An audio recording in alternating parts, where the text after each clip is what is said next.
Hello, everyone. You're listening to Michelle Speaks on 180radionow.com, currently heard in over 128 countries around the world, and I'm your host, Michelle Portier, founder of Healing Women, Healing Nations of Northeast Florida. We live in a society that condones living behind masks, hiding who we are and the issues we face, some too taboo to discuss with anyone. You may be worried about being judged or ashamed of what others may be thinking of you. Michelle Speaks not only uncovers it, but we look for solutions to deal with it head on. Stay tuned as we get to the heart of the matter, because if you hide it, you can't heal it.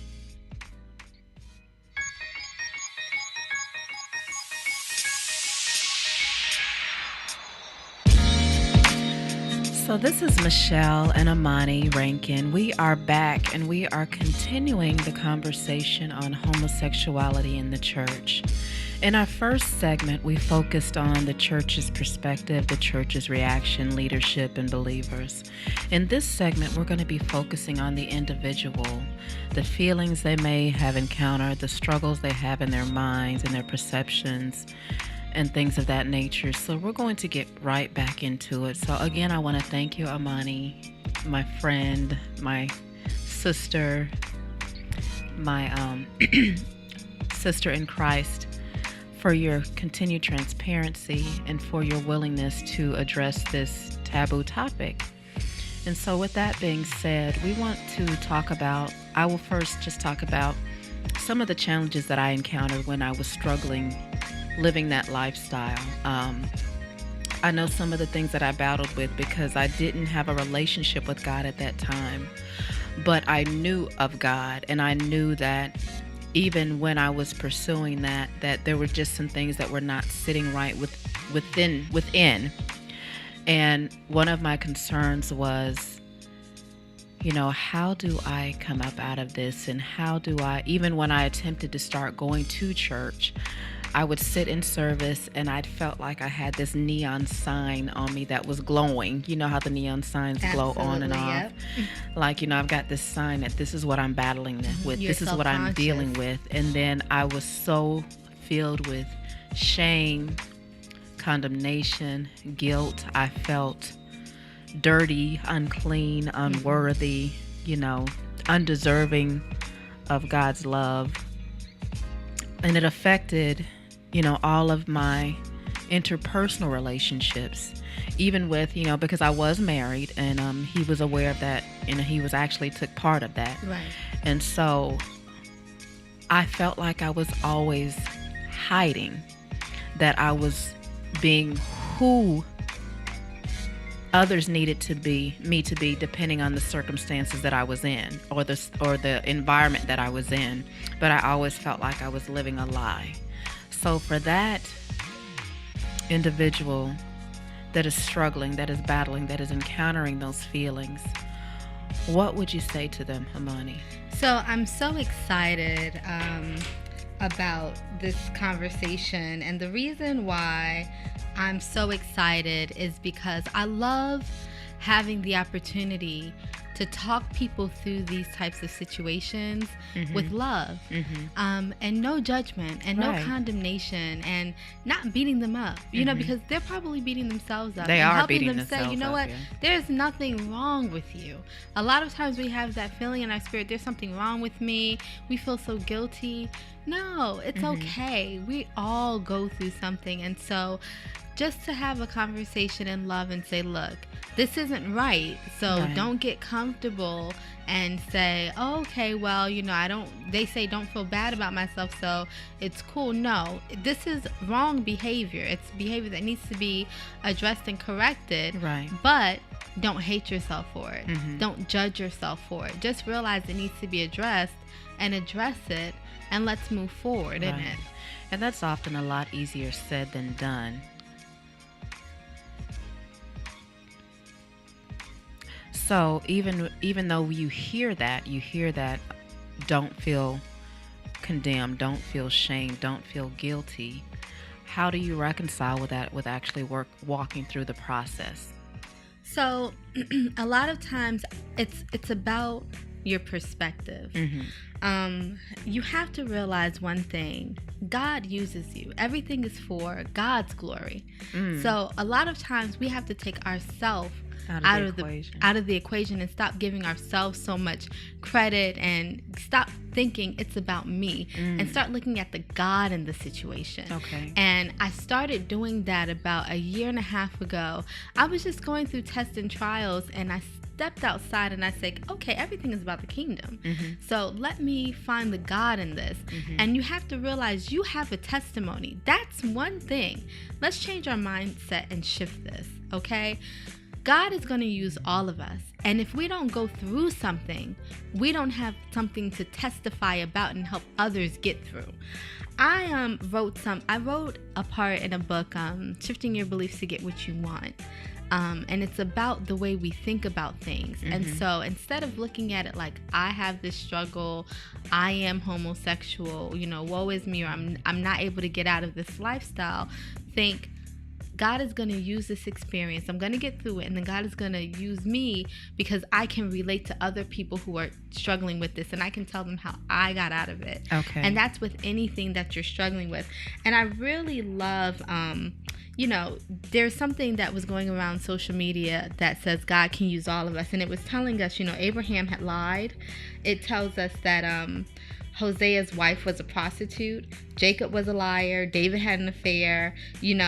Abraham was too old. It just told us all the things. Moses had been a murderer. Matthew was a tax collector. Noah was a drunkard. So it was just saying everyone had something that they were dealing with, but God still used them. But you were delivered from it as well. And so I really like, sharing that with people for when they feel like God isn't even looking at me. He can't do anything with me. He's not going to deliver someone like me. That's exactly who God delivers. God loves to use the least of us, Okay, so I'm going to just kind of paraphrase that. You said basically we need to just change the mindset, and knowing that God allows us to go through things because we need a test to have a testimony. Absolutely. And rather than saying I am a homosexual or I am a lesbian, say I struggle with homosexual or lesbian desires. Okay. Yep. Okay, good deal. So, coming from our listening audience perspective, after having several conversations with Christians, as they have tried to convince me, not witness to me, mind you, that my lifestyle is wrong, I am left with feelings that I'm dirty and that something is wrong with me. I have felt this way ever since I was a child, so it's natural for me, I feel. I think I was born that way. So should I feel this way, or is there really something wrong with me? There's absolutely nothing wrong with you. You're absolutely not dirty. We were cleansed by the blood of Christ. So that's the enemy. He's a father of lies, and he wants you to feel that way so you can feel depressed and down about yourself. But no, God loves us, and we're clean and we're righteous through Christ. So it feels natural to you, but it's not. It's just something that you have a deep connection with, and just identify it as what it is. It's just a deep connection and something you're familiar with and something you're comfortable with, but it's not natural and it's not right. And we address it, and you get through it. And we move on. And we move on. Okay. So for those in my listening audience that may feel like that they've been born that way, I find a lot of times, and then this may be delving in a little bit into another topic, oftentimes when they've successfully dealt with that lifestyle, and through counseling it comes out that when they were very little, they were violated by a member of the same sex. And from that point on, they felt that I was born this way, because maybe they blocked that out. Everything has a root cause, and I'm glad that you came here, because you have to say, where does this come from? Everything has a seed. You have to get to the root. You have to go back, and sometimes you were too young, so you can't remember. But at some point there was a seed. You were not born this way. Something happened. You saw something. Someone said something to you. You did something. Someone did something to you, and that was the seed that was planted. And I think a lot of times, because behaviors are so deep rooted, we don't recognize when that seed was planted, or it could have been so innocent or so subliminal that we don't realize that that seed happen. Someone did do something to you. You saw something, you heard something. Maybe you didn't have a father or mother in the house and you were raised by that parent of the opposite sex. And so those characteristics and those behaviors are what you grew up seeing. And so that's what you adopted and you related to, because that's all you understood or saw. You know, just different things. My father did very well to keep me around his female friends when he had me. You know, when him and my mother were sharing me and I was with him, he made sure the women were around me for anything feminine that I needed. So I didn't just have my father, you know. And so we have to realize, even though I can't pinpoint it, something was there, and I need to uproot.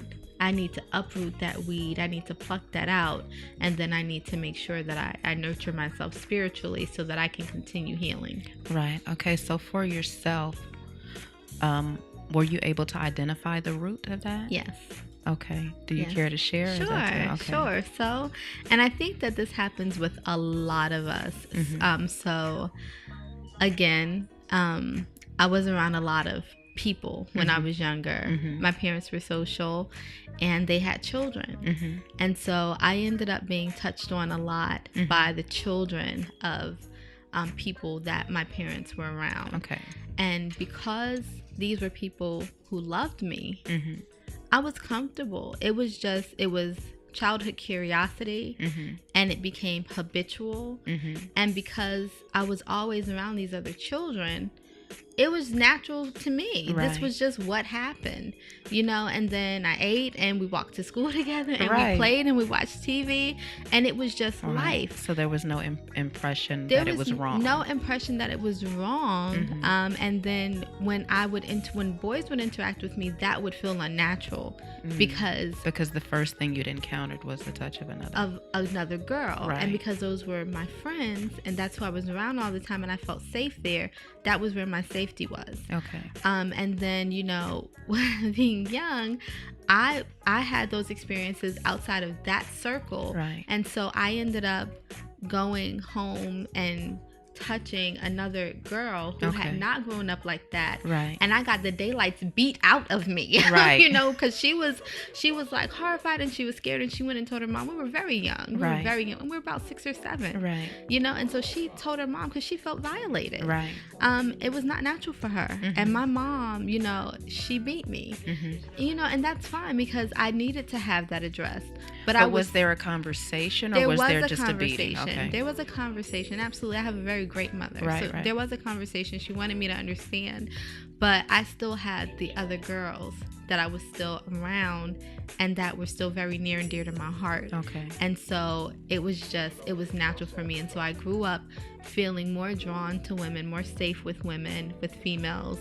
And then I felt more on guard and more uncertain about the male sex because I didn't have a very close experience or trusting. It's not that they had given me a reason to distrust, but that just was not where my safety was. Okay.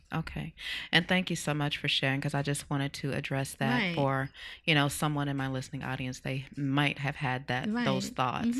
And, you know, I believe that was the root of mine as well, because I can recall, I believe I was about 7 or 8.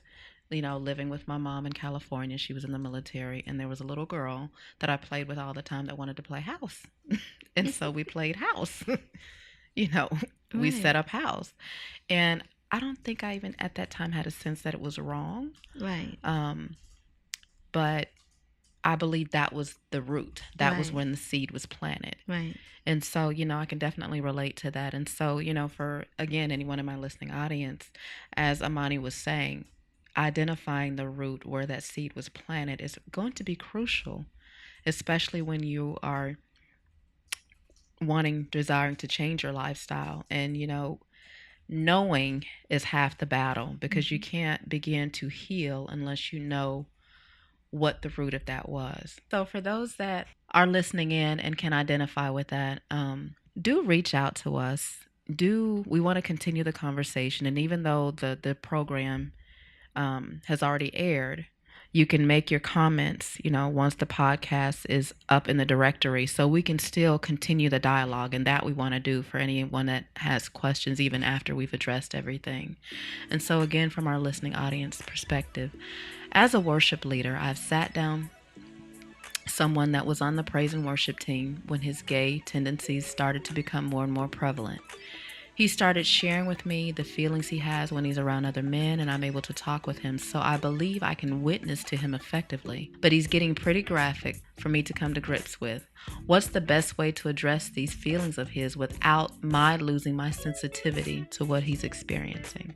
So it's about open dialogue. So we can definitely let someone know that we may be a little uncomfortable with how much information they're divulging. Okay. We can let them know, I definitely want to discuss this with you because this is something that needs to be aired, but it's not a lifestyle I share. Right. And so it's not something that I can relate to. So let's get back on focus here. You know, sometimes you just have to bring other people in, because when we get comfortable having a conversation, we can get lost in the conversation. And so you want to just bring them back and do it in a way that they don't feel like, oh, I can't come back to you and talk to you anymore.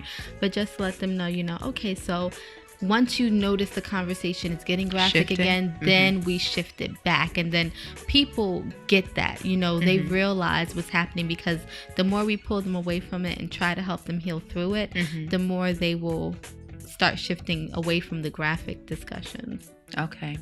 And so in that, some people, their journey to healing, they have to release and walk through it, and they have to share it. So if you're in a position and you're receiving that, and that's not something that, you can continue to receive, how would you kind of redirect them? They may need it, further or additional counseling. Right. Or let's be creative. What kind of exercises can we do when these feelings or these desires come up? Or when you notice that the conversation is shifting and you're uncomfortable, what kind of activities what kind of therapies, what kind of methods other than flat out dialogue can we do to help this person? For example, maybe we can go into praise. Maybe we can tell a person, when you feel these coming up, just thank God for delivering you and for changing your mind and getting it off your mind and focusing on other things. We can do that. There are a lot of things you can do. What else is it that you have a desire for? Let's start changing our mind on that. What we focus on is where we give our attention. So change your focus. What projects are you working on? What else is going on in your life right now? Divert your attention. Just divert. And don't feed it. Okay. So another question from our listening audience. Amani and Michelle, I hear you two sharing your experiences, and I hear what you're saying. But in renouncing my own homosexual lifestyle, I do find myself sometimes longing for the incredible sexual experiences that I had with my former lesbian partner. Now that I'm into a heterosexual relationship, I'm having a hard time trying to communicate to my boyfriend what I like. When does what I feel become perverted? It's not. It's just, it's your flesh, so it's not perverted, and don't think of yourself like that, because this type of negative self-talk is what I don't want people to feel. There's nothing wrong with you. You're not perverted. You're not bad. So what I think is just the fact that we have been in a habit of expecting something sexually from one sex. Sex is sex, okay? So let's just be real about it. Okay. You're either getting fellatio or cunnilingus, you're getting penetrated, something's going on here, even though we shouldn't even be having sex outside of marriage, right? But let's just be real, because we are doing that. Right. So you're having cunnilingus or fellatio, you're having penetration.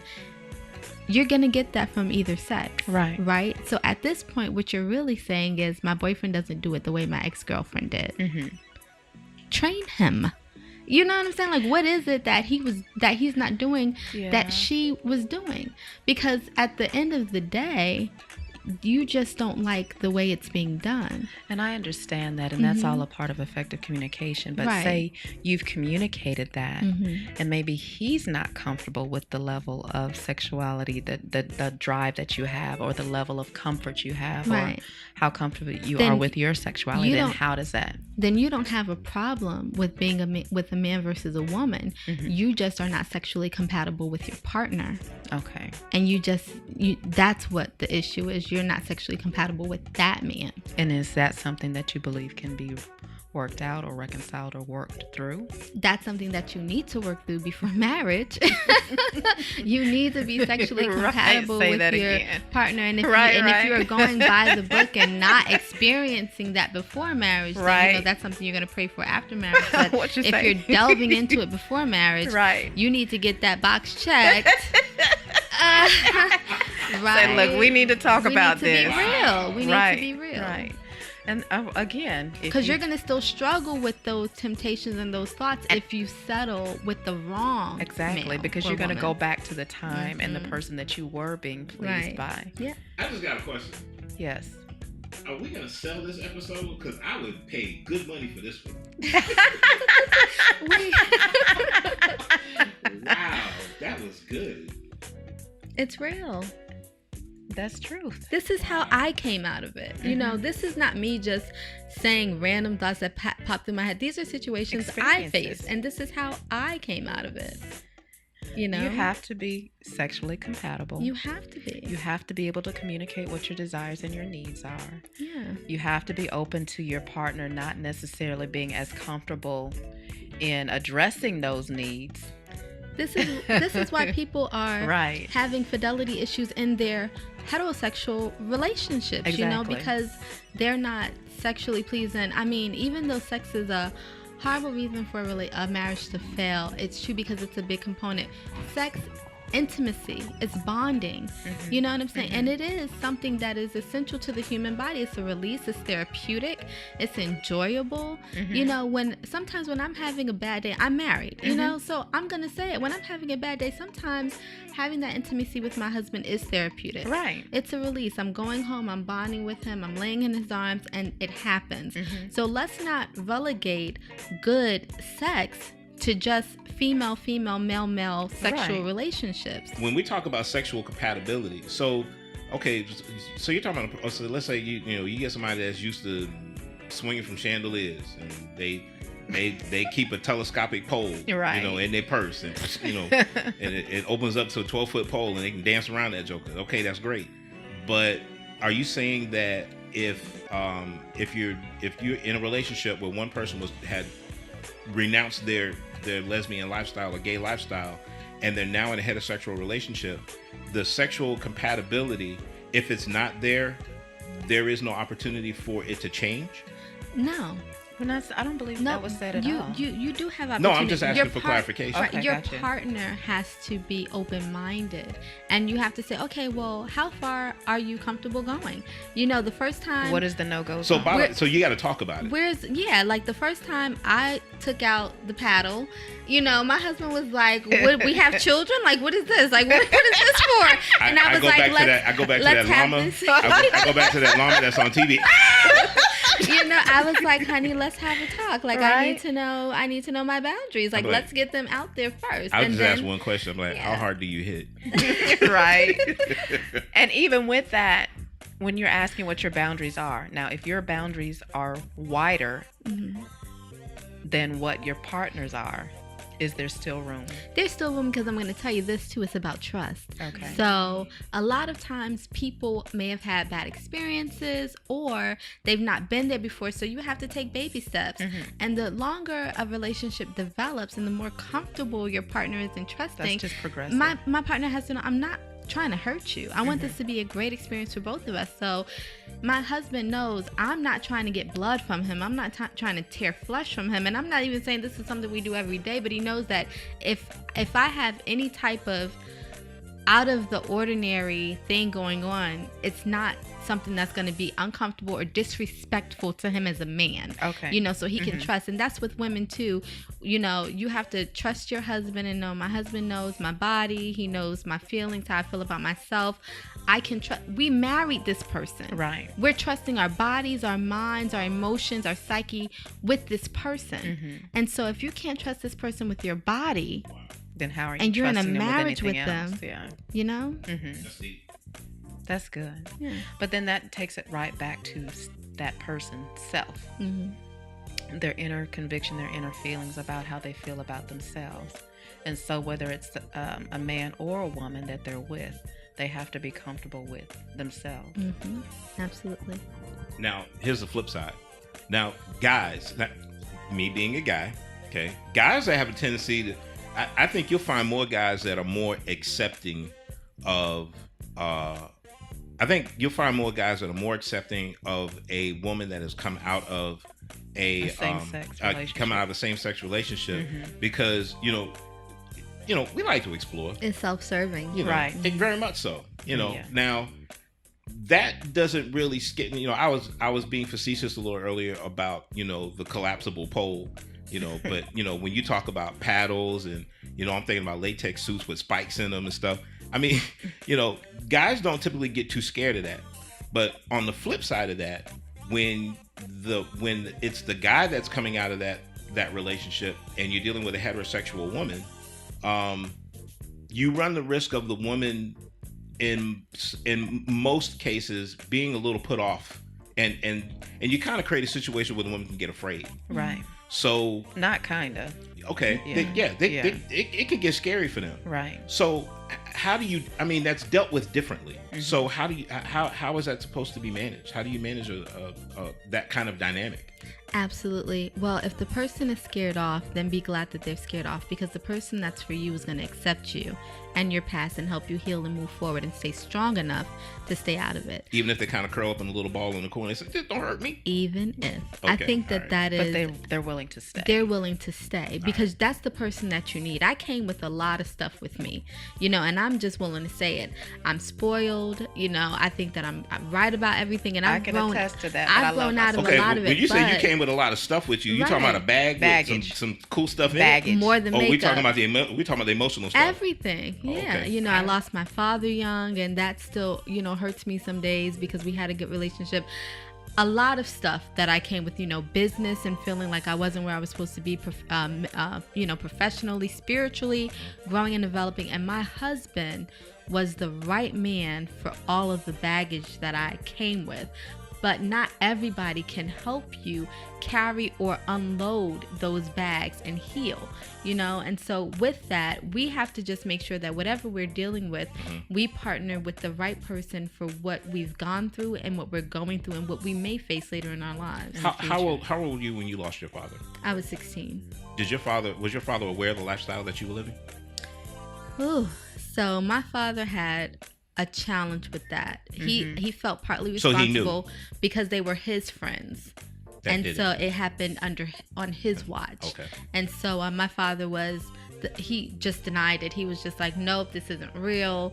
My father, he was very defensive and in denial about it. So did that affect you as well because he was in denial about it? No. Okay. No. I mean, he was my dad, and Right. he wants what's best for me, and he loved me, and he didn't want me going down that path. So you never felt like he did not accept you because of that? No. Okay. No. I just wanted to bring that out. Yeah. No. Okay. Okay, so again, from our listening audience's perspective, there is a very evident reality of sexual chaos in the church. People not fully understanding who they are and who God made them to be. However, I don't think that homosexuality is the root cause of it all.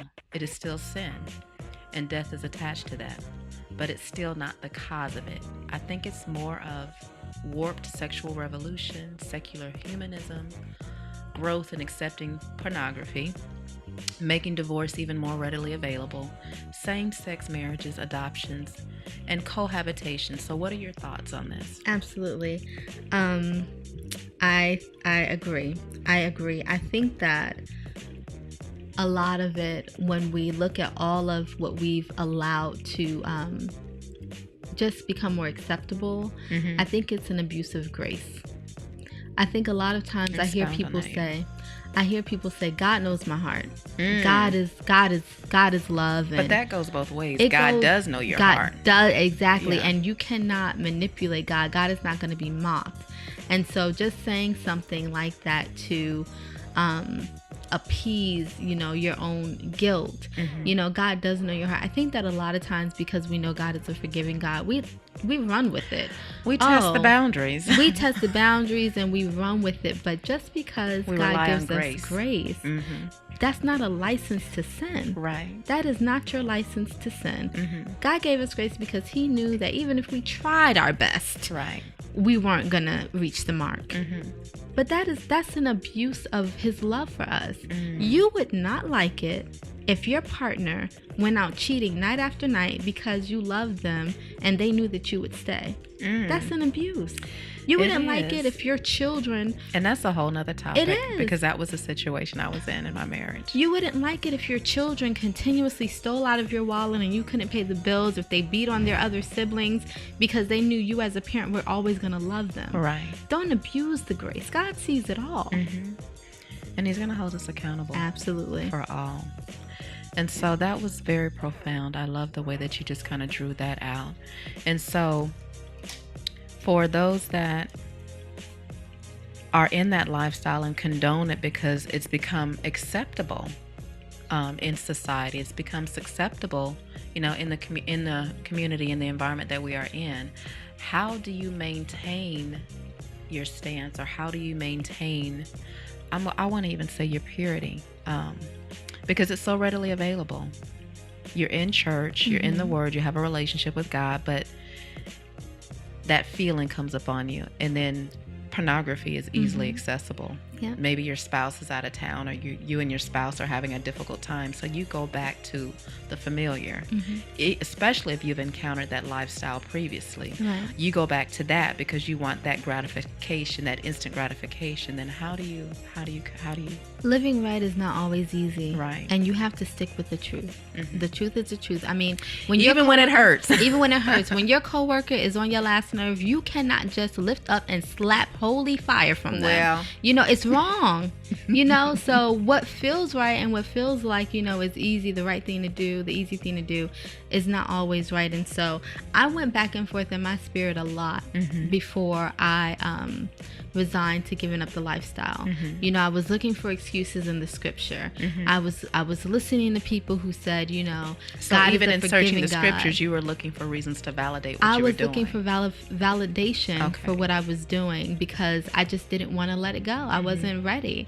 And I was listening to my friends who were saying, God is a loving God. He's not gonna, send you to hell for this. And I was like, yeah, you're right. And I was just like going with it because it affirmed what I wanted it to affirm. Right. But you have to just say, you know what?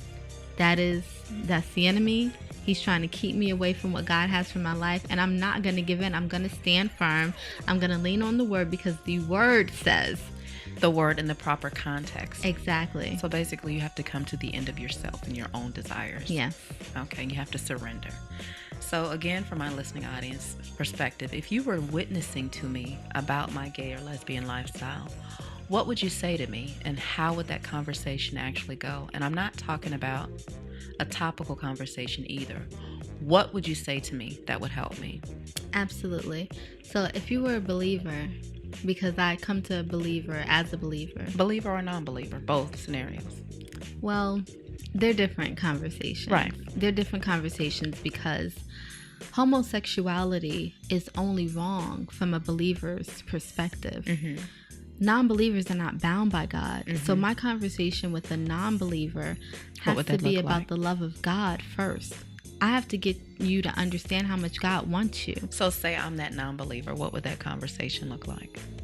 If you're a non-believer, I'm going to come to you and I'm just going to ask you, what is it that you do believe in? What do you live for? What is the greater purpose in your life? And why do you feel that way? I need to understand your beliefs, where you come from, and your train of thought. And that way, then I can bring word to you. I can ask you about your experiences and try to find God in them. I do that a lot with my siblings. My siblings don't have a dedication to God. But we were raised by a mother who had a dedication to God. And so I always try to bring those experiences back to their remembrance. And so for the believer that's struggling. For the believer, I would ask them, first we have to remember, what does a life in service to God look like? What does a life in service to God look like? And I know all of that, but I'm just struggling with this area right here. I know what the word says. I know God. I love God. But this thing is just eating at me. It's not something that I can let go of. So help me. Absolutely. So I want you to be able to identify the enemy in the situation and God in the situation. You know, God has a great purpose for your life, but he has to give you testimony, and he can't give you testimony without giving you a test that you have to overcome and pass, so that the next person can be strengthened and can get through their test. And that's all well and good while we're sitting here talking right now, but I'm talking about late in the midnight hours, and my body is on fire because my mind is thinking about this person's touch, this person's smell, this person, and then I hear the word, but right now my flesh is overriding that word, but I'm stuck in this, and I don't want to give into it, but I'm on fire. So how do I douse that fire? What happens after you douse that fire? Then how do you feel? Horrible. You feel horrible. And which one is a deeper pain for you? The fire that you're feeling before, or the regret and the betrayal knowing that you betrayed God after? Jesus. Which one is harder for you? Which one is more heartbreaking? When I realized I was breaking God's heart, that broke my heart. Breaking God's heart breaks my heart. Whose heart are you willing to break? Because you're not even breaking your heart. You're breaking God. You're breaking God's heart, but you're not even breaking your own heart when you give into your lust. You're dying to your flesh. And that's what the word tells you to do. It tells you to die to your flesh daily. You understand? So, and it said God always provides a way of escape. There's no temptation that is given to man. Always. Yes. Thank you for that. And the reason that I'm not trying to challenge you or anything like that, but coming from somebody that is struggling, that is battling, that is like, yes, I know what the word says. I hear what you're saying. And that's good for me now, and it's helping me now. But what about when I'm alone with my thoughts? What about when I'm alone with my feelings and I'm craving human interaction, human touch, and I'm feeling isolated and alone because I'm battling and struggling with that? And it's the same, you know. Yes. I know a lot of people who look at people with health issues like diabetics, and it's so easy to judge other people when it's not your struggle, and you're like, you know, you're diabetic. Why are you eating that cake? Because I am just craving cake. Like, I'm going to throw my head against the wall if I can't get something sweet. And I'm going to feel bad about it as soon as it's done. I'm going to feel bad in my conscience, and my sugar's going to go up, and that's a health concern. So why did you eat it for something temporary that you could go without, and then you have this reaction later that's potentially life-threatening? And that's that addiction. Devastating to your spirit, you know? Satisfying to your flesh, but devastating death to your spirit. Yep. And so I love the way that you just simplified that. Whose heart are you willing to break more? Whose heart? Right. Thank you so much. So what do you have to say to ministry leaders that have failed to minister to homosexuals, or even those that are wavering back and forth with it, but have now realized that they're losing generations of young people and are willing to go down that path to help them? I would say you need to go down that path to help them. It is unfair for you to get into a position of leadership without being willing to be a leader. It is unfair for you to put yourself in a position where people trust you and they're coming to you for guidance, and you not to provide what you have led them to believe they would get from you. And so I would exactly say to the leaders, find out what their language is. Find out, you know, what the language is with them and the community. Hold events, bring them together so that there can be an open dialogue. You know, get what it is that is happening with them right now in the community, the music, the clothing, the artist, you know. So that's the how. That's how do you make it happen? Yeah, that's how you make it happen. Get them together. A lot of times, if you isolate people, but they have to go back amongst their peers, you want to bring the peers in with it. You want everyone to be on the same page so that the people feel supported and they have accountability. So for the ministry leaders that have failed to minister, how would you have them? Do you recommend that they go back and try to minister to those that they failed if there's an opportunity to? Absolutely. And if there is a hardship with ministering, there are conferences all the time. I know that there are leadership conferences all the time. Maybe this needs to be a session at a Right. leadership conference. Okay. You know, this is what the leaders need to do. If we're having a hard time understanding how to address it, the verbiage to use, the scriptures to use, examples, if we need to bring people in and minister their stories, if we're out of touch, we need to have Or sessions. if you're uncomfortable. Or uncomfortable, we need to have sessions at these conferences that are being held all the time, you know, and get that engagement in. Okay.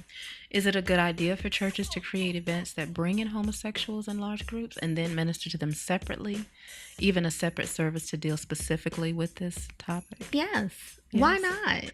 Why not? Bring them in so you can reach a larger group with them and let them be amongst other people with the same struggle because they understand what they're at the same point together at that moment. You know, so they can identify, I'm going through that too. They can share their stories. And not feel... in a safe place. And not feel like judged. they're under the spotlight, like I was right. talking It's about earlier. It's not just me. It's 100 of us with in this here. neon Okay. sign. Yes. Yeah, you know, and so that's a great idea. I love it. I love it. Thank you. Thank you. So, Amani, I'm loving this session. I'm loving this segment because I believe we are addressing a topic that even some of our leaders, you know, may not know how to address, or they're uncomfortable with addressing, but we are talking about it. And in talking about it, that is half the battle on the journey to healing. So this is something that is very needed. It's something that is very profound. And so for my listening audience and those of you that are struggling, just know that there is hope, that there is a pathway of escape. And it all depends on you and where you are at in your mindset and where you are at in your journey. And if you are really sick and tired of being sick and tired, you know, if you're tired of enjoying being in the moment, yes, and then struggling with the aftermath, yes, you know, the thoughts of condemnation, the thoughts of guilt, the thoughts of shame, the thoughts of, you know, how can I truly serve God because I'm still battling with this and that's thing. a terrible thing. It's a terrible thing when you are alone with yourself at night. When you are alone with yourself at night, you can lie to everyone else. You can wear that smile. You can go to the parties and wear that mask. But when it is just you and the truth and God, oh, that's a terrible place when you're not being real with yourself. And not just not being real with yourself, you really think you're not being real with God because He knows. He knows all. He sees all. What's the point in lying? Why do we try to deceive God? God knows more of the truth than you know. Right, because He said He knew us before we were in our mother's womb. God knows what you haven't even uncovered in your spirit. Right. He's waiting to reveal that to us when we're ready to deal with it. You know, so I really don't understand people who try to hide truth from God. So these are some of the things that I wanted to kind of touch on for those that are battling, those that are struggling, whether you be a non-believer, whether you be a believer, whether you be in leadership. One of the pathways to recovery is accepting that the journey is not going to be easy. To pursue the right motivation. Like, what is your motivation to wanting to be delivered from that thing? Is it really for you, or is it to please your congregation, or is it to please your family, or is it to become more acceptable to those around you? And then accept that you have to make the sacrifices to be free and to be healthy. And you know that you have to let go of the lie that you're different from other people and that no one really understands, because there are people that understand. And as you touched on earlier in our other segment, you have to trust and you have to obey, because obedience is better than sacrifice. Absolutely. One of the biggest things, and probably the most challenging, is to commit to sexual purity. And that's something that we really don't talk enough about, because we're in a society where anything acceptable, anything goes, even within the church community or within the believers community. Sexual purity is not a thing that is high on people's lists, because we go back to well, God will forgive us, God will give us grace for that, you know, and myself included. You know, I've been there, I've done that. I'm be like, okay, I made this mistake, but God still loves me, God knows my heart. And that's why I go back to, yes, He really does know your heart.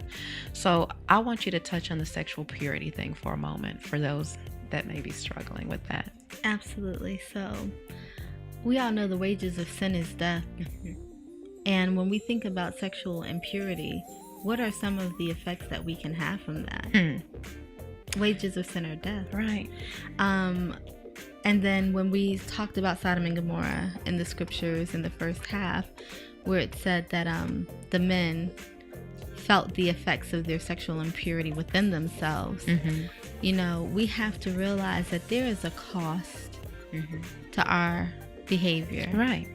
And seldom do we want to pay that cost. So we have to look at the bigger picture. As believers, there's so much more that we can be investing our time in. And sexual purity, again, is part of our worship. You know, dying to the flesh so that we can be pleasing. Our bodies are temples. You know, it's they don't belong to us. They really belong to Him. They don't belong to us. We're supposed to keep them pure for Him so He can dwell within us. You have to think about everything that you are putting on the line with this behavior. And when you look at the bigger picture. We want so much from God. We want so much from Him. But we want to give Him so little. In return. When in fact, He is the very source of everything we have. And we don't feel like we owe this to Him. We owe it to Him. This is not optional. You know, I'm glad that you said that we owe this to Him, but we really feel like we don't, because I believe in today's society we have a sense of entitlement. And so, you know, we feel like, okay, well, God owes me this and God owes me that. So I wanted to speak on one more thing regarding sexual purity, and then we'll move on. Sexual purity, it means trusting God for the strength to abstain from acting out, engaging in sexual fantasy, pornography, and masturbation, because that's included. Many people want freedom from homosexuality. They are also addicted to sex and or masturbation, and as with any other addiction, there are withdrawal pains. And I don't think we give much account to that. And so, you know, God would have us to, you know, instead let go of our past and our destructive behaviors. But if we don't do that, as long as we're making compromises, then we can't hear from God clearly. And so I just really wanted to make that point clear, that if that's something that you're struggling with, you know, just keep that in mind. That if we continue to dabble in that, then we won't be hearing clearly from God. And focus on the things that you'll be gaining. We always look at what we're losing, negative, but look at what you're gaining from your relationship. Right. So Amani, what do you find are the biggest challenges you and your husband have had to face in you both dealing with your past lifestyle? And how much of that lifestyle plays a part in the relationship in general, if at all? And then what aspects of that lifestyle should be included, if any? So, my husband and I, and being real with ourselves, whenever you talk to anyone about their past, you're like, whoa. You're like, what? You know, and so I think that the one thing people have to do is not hold their partners captive to their past.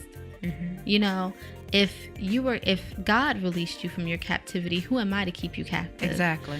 So a lot of times it's just trust that person has moved on. Sometimes it's scary. It's like, well, you used to like this and you used to do this, so how can I trust that you're not going to fall back into that habit, or you don't have that same desires and I would lose you to those desires?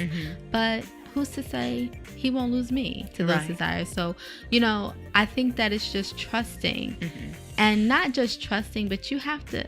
I decided to be the type of wife who was going to love my husband enough that he had the support he needed not to. So a lot of times I had to take the focus off of expecting so much from him and doing my part and loving him enough to where he knew he had the friend, he had the support, he had someone who wasn't judging him.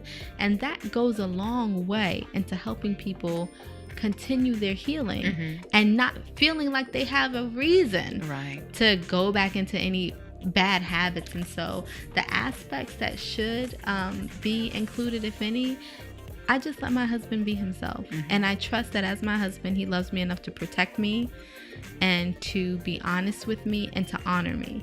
So you just love him as is and don't try to change him. It's not up to me to change my husband. It's up to me to love my husband and to pray for my husband. And whatever changing God feels he needs, I pray that God moves in his life and he hears from God and he's obedient to God. Because the changes that I think my husband may need to make, he may not even need to make. Who am I to say what my husband needs to do and doesn't need to do? Right. I had to stop that. And so again, you had to focus on you, and two things that you said that were key, that you had to trust, and then you had to make a decision. So you had to decide settle it within yourself. Okay. Because love is not just an emotion. Love is an act. Yes, it is. Love is a verb.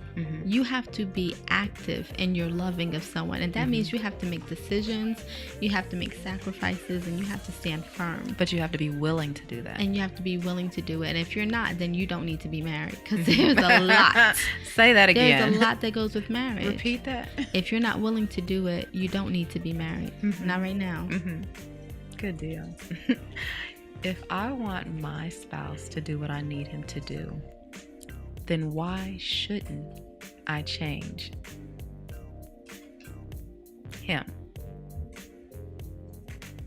A lot of times putting pressure on people to do something will make them feel like you feel they're not good enough for you. They're not acceptable. You're judging them. You're comparing them. So what I do is I have a dialogue with my husband about, this is what I need right now and this is why I need it. And I trust that if my husband loves me and I'm valuable to him, he's going to see I have a need and he's going to meet it. I then also go to God and I say, God, help me to be this type of wife, and help me not have unrealistic expectations. Our expectations kill us in relationships. Yes, they do. They kill us in relationships. I was dying. I had this unicorn and fairies and pots of gold and rainbows. I had this thing, and I have an amazing husband, but because of my expectations, I didn't see the blessings and favor of God because I only saw my fantasy. And so, you communicate with your spouse, and then you go to God and you tell God to intervene and operate and do his part in it.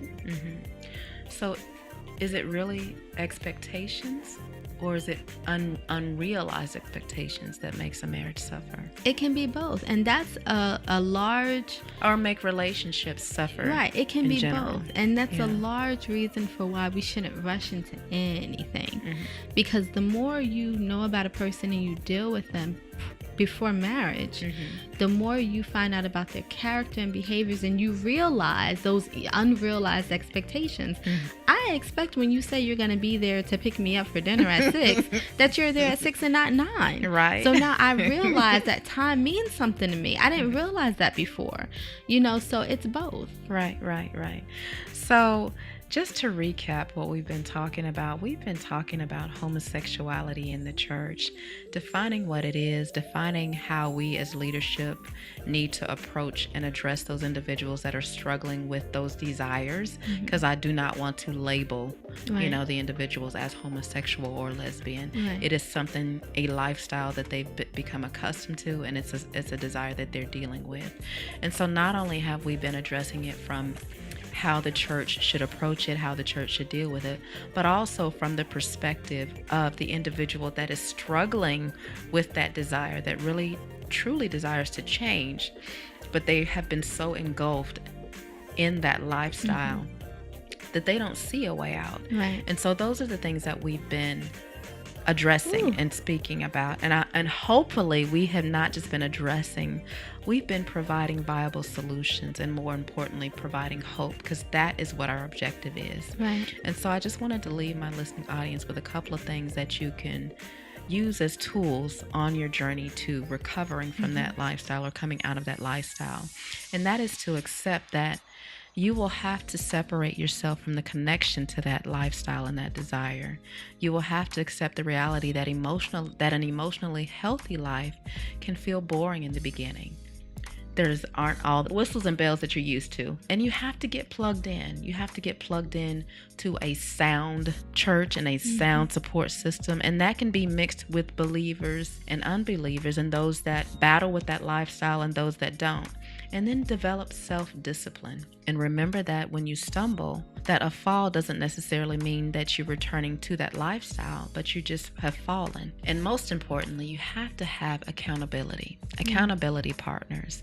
And so with all of that being said, again, Amani, I just wanted you to kind of share with that individual, because in our earlier segment, we talked about the church and the leadership and their expectations of how to embrace and how to minister to that individual in our final few moments, and give them words of encouragement, inspiration, hope. Sure. And then you said we fall, and it reminded me of the song, we fall down but we get up. Right.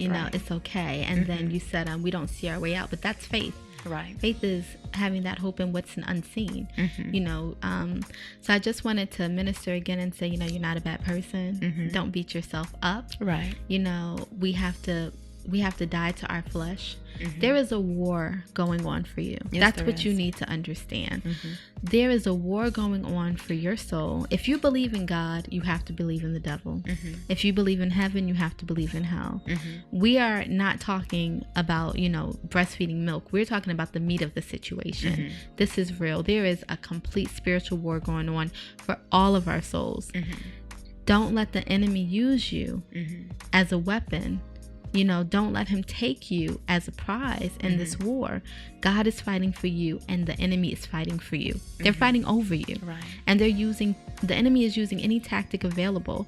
So just understand that all the things that are going on in your life that are a trial and that you may feel are hard, this is just something to be overcome. And again, for my listening audience, just tell them what you're doing, how they can reach out to you, how they can correspond with you. Absolutely. So I'm out here talking and ministering to anyone and everyone who needs it, because I love you guys. Right. You can reach me at Amani, AMANI, at thequeenhood.com. I'm on Facebook as Amani Jackson, and I'm on Instagram and Twitter at The Queenhood. And I'd be happy to hear from any of you. Thank you so much, Amani. So again, you've been listening to Michelle Speaks with me, your host, Michelle Portier, and we've been talking about homosexuality in the church with my guest, my friend, my sister this evening, Amani Jackson.